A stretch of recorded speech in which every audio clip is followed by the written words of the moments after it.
नमस्कार दोस्तों, स्वागत है हमारे एक और नए वीडियो में। और आज के इस वीडियो में हम बात करेंगे एडवर्स पोजीशन के बारे में। साथ ही हम जानेंगे कि सुप्रीम कोर्ट ने ऐसे कौन से 6 वो नए दिशा निर्देश दिए हैं जिनका पालन करके कोई भी कब्जेदार मकान मालिक बन सकता है। तो दोस्तों, यदि चैनल पर आप नए हैं तो चैनल को सब्सक्राइब करना ना भूलें, क्योंकि ऐसे ही शानदार जानदार और आपसे जुड़े हुए वीडियो हम आपके लिए लाते रहते हैं। यदि आपको हमारे एफर्ट वीडियो पसंद आए तो लाइक, शेयर और सब्सक्राइब करना ना भूलें और कमेंट भी कीजिए यदि कोई आपको संदेह हो तो चलिए हम बात कर लेते हैं क्या होता है एडवर्स पोजीशन। प्रतिकूल कब्जा एक कानूनी सिद्धांत है जो कि यह बताता है कि यदि कोई कब्जेदार या किराएदार मकान मालिक की संपत्ति पर 12 वर्ष से अधिक कब्जा किए रहता है और मकान मालिक कोई एक्शन नहीं लेता है, तब ऐसी परिस्थिति में किराएदार को मालिकाना हक मिल सकता है। इसके लिए किराएदार को कोर्ट में बात दायर करना होता है। जी हाँ दोस्तों, यदि ऐसी स्थिति आ जाती है तब किराएदार लिमिटेशन एक्ट 1963 के तहत प्रकरण दर्ज करवा सकता है और मालिकाना हक कोर्ट से देने की मांग कर सकता है।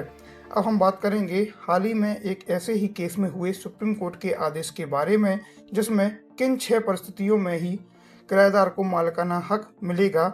यह स्पष्ट, यदि कोई व्यक्ति प्रतिकूल कब्जा के तहत किसी संपत्ति का मालिकाना हक प्राप्त करना चाहता है तो उसे कोर्ट में आवेदन देने के साथ ही यह 6 बातें सिद्ध करनी होंगी। तो कौन सी हैं 6 बातें, चलिए जानते हैं।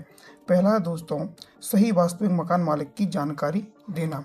यदि किसी किराएदार ने किसी प्रतिकूल कब्जा के तहत आवेदन किया है तो उसे यह जानकारी देनी होगी कि उसने उसी व्यक्ति से ही मकान किराए पर लिया था या कब्जे में लिया था जो कि उस मकान का या संपत्ति का एक्चुअल भूमि स्वामी था। यह बात उसे किसी न किसी दस्तावेज के तहत सिद्ध करनी होगी, क्योंकि कुछ मामलों में मकान मालिक लोकल, जहां पर संपत्ति या मकान है, में न रहकर बाहर विदेशों में रहते हैं और उनके परिचित व्यक्ति या दलाल ही उनकी प्रॉपर्टी को किराए पर देते रहते हैं।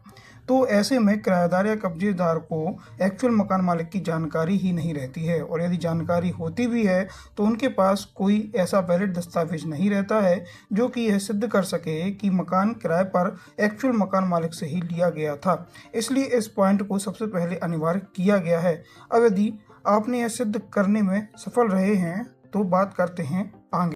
दूसरा पॉइंट है मकान मालिक की जानकारी में बिना किसी व्यवधान के कब्जा होना। मान लीजिए आप किराए से लगातार 12 वर्ष तक किसी ज़मीन पर या किसी मकान में आप कब्जा किए हुए हैं। मकान मालिक को इसकी जानकारी भी है और उसने किसी प्रकार का आपसे कभी भी कब्जा खाली करने को नहीं कहा है।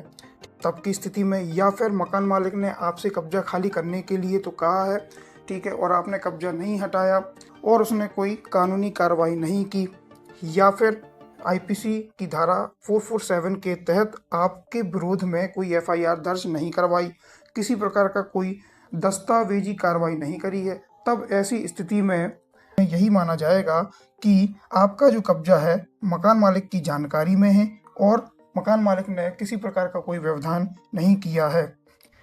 तीसरा पॉइंट है कि लोकल में एरिया के लोगों को यह जानकारी होनी चाहिए कि आपके द्वारा मकान में या संपत्ति पर कब्जेदार के रूप में कब्जा किया गया है और जो कब्जा किया गया है वो खुला है, मतलब आप चोरी छुपे नहीं रह रहे हैं, और इसके लिए लोकल के लोगों की गवाही भी आपसे ली जा सकती है। वीडियो में यहाँ तक आ गए हैं तो लाइक अवश्य कर दें ताकि हमारा मनोबल और मोटिवेशन ऐसे ही बढ़ता रहे। अगला पॉइंट है कि कब्जेदार का 12 वर्ष की लंबी अवधि से लगातार बिना किसी व्यवधान के कब्जा होना चाहिए। ऐसा ना हो कि शुरू के 1-2 साल में कब्जा रहा, फिर हट गया, फिर 6 महीने साल तक कब्जा नहीं रहा, उसके बाद फिर से कब्जा हुआ, तो ऐसा कब्जा लगातार नहीं माना जाएगा। किस दिनांक से कब्जा किया गया है या किराए पर लिया है मकान, ताकि समय की अवधि का ड्यूरेशन जो है वो कैलकुलेट किया जा सके।